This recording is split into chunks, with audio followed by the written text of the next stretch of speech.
is to show you not just a future, but what's really here right now. When we got to Xfinity TV, we wanted to add a whole new element to it, which is the cloud. And today, the next generation involves cloud computing, not necessarily cloud storage. And so what the cloud allows you to do is be able to have faster innovation, to be able to take all the brains of the guide, the search, personalization, recommendations, and pull it out of the cable box. And as we all know, boxes have different generations, they become quickly outdated. That doesn't happen in the cloud.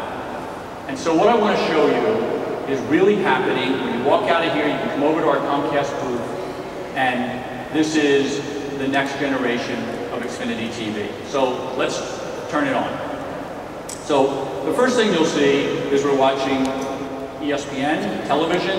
You can pull up our guide, and you can click in, and you'll see television shrinks up. Feels like some of the guides you've seen, but it's got all sorts of state-of-the-art. Now, this is all happening in the cloud, the guide part. The television part's coming through our traditional MPEG platform. So you can click over to On TV. I'll come back to the guide in a moment, and you'll see the beginning of making it easier and more fun for the consumer. First thing you can do is you see what's on right now.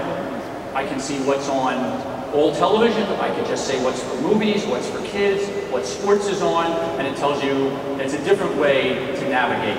Let's jump over to On Demand, and you'll begin to see a whole different feel, more like you have from web-based services and from iPads, and that's because that's where it's coming from, yet it's happening on your TV right now. Another thing is you have a new remote, much simpler. The remote uses RF, which is fantastic. It means the box can go anywhere and the remote works. It's not line of sight. That's right off the bat, a great feature. Now we have this next generation of Xfinity operating in Georgia.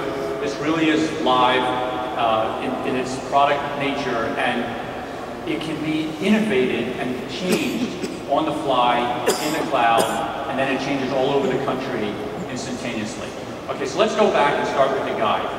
So the first thing, we have over 1,000 channels at Comcast that have some sort of programming on them, and I want to watch something. I don't know what channel it is, so let's say I want to watch HBO. Well, on our guide, we put in the numbers, we also put the letters like a cell phone. So you just type HBO, and it immediately does a quick search. There's other searches I'll show you in a second, but the quick search says, did you mean HBO in high def? I say, yup, that's what I wanted. It then goes and shows Duplicity is on, a movie on HBO. So I click on that, and it now is getting all this from the cloud. So literally one click here goes out over the RF to the box, out over our network to Denver and back that fast. And then we say, okay, I want to watch, I want to record. We announced a partnership this week with Facebook where you, and I'll come and talk about that in a moment, where you could say whether you like it or do other things here. You can see what other times Duplicity is playing. But what I like is we've begun to now add some of that personalization that I was talking about back in 2008. So if you say, what's more like this, it instantly finds things like Duplicity that are available. One of the points I want to make, it's not just available on television, but it's also available on demand, or it's something I've already recorded that's like Duplicity. So it's beginning to use the databases, and I don't think anybody's done this yet, or can do this in many cases, go across all of your television viewing options. You could also say, well, I want to look at the cast and crew and see if there's other things. Well, do I like other Clive Owen movies, or other Julia Roberts, or other Paul Giamatti? And all this data has now been synced up. It would then give it to you across a variety of choices, and you could go out and get extras. So let's go back to live TV. And now, another feature is, how do you search?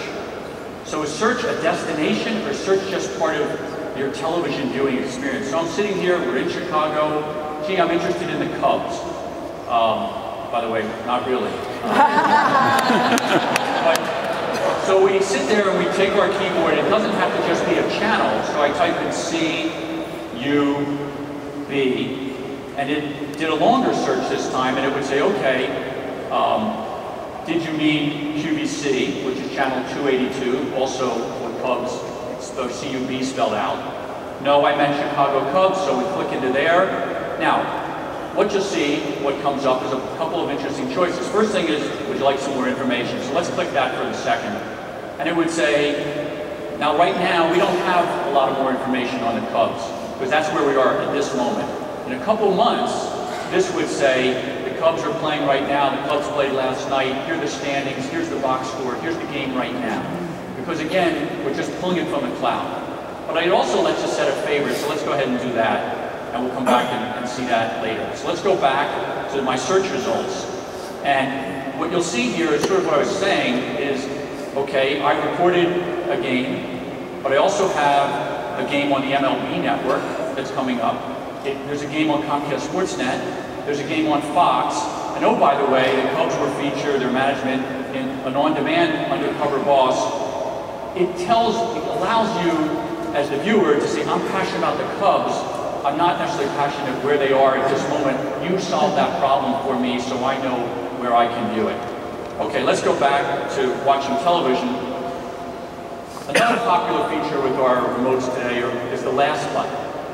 So, in this case, we push the last button, and rather than changing channels, it gives you the last 9 things you were doing. So we can see we were watching ESPN, but it also incorporates not just channels, but on-demand and DVR. So in the case of this example, I was watching The Voice on demand. I then wanted to switch to the game. I switched. Now I want to come back and go back to where I was in my on-demand Voice. I just click that, and it will pick up right where I left off. So the last button now allows you to just make it all seamless. Okay, speaking of on-demand, let's take a look at that. So this is obviously now 25, 30,000 choices and growing to infinity, we hope. How do we make it easier for you to navigate on demand?